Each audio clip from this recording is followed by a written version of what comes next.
আল্লাহ রহমতের দরজা দিয়ে ডাকে, বান্দা তওবা কর, আমি জীবনের গুনাহ মাফ করার জন্য রেডি। ও বান্দা, শয়তানের ধোকায় পড়ে গুনাহ করেছো, আমি আল্লাহ কিন্তু কাউকে জাহান্নামে দিতে চাই না।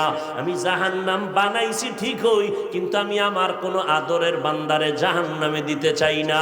তো জাহান্নামটা বানাইছেন কেন? কয় কিছু গাদ্দার আছে, এরা ইচ্ছা করে জাহান্নামে যেতে চায়। কয় এত আমল লাগে না, এত সওয়াব দিয়া করব কি? সবাই যদি জান্নাতে যায়, জাহান্নামে যাবে কে?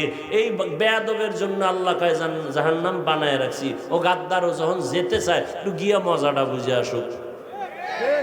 এরম বেয়াদব আছে না? সব জান্নাতে গেলে জাহান্নামে যাইবে কে? আল্লাহ কয় তোর জন্যই জাহান্নাম। এরে নবীর আশিক, আল্লাহ পাক রব্বুল আলামিন বলেন, এরে গোলাম, তওবার দরজা খুলে রাখ।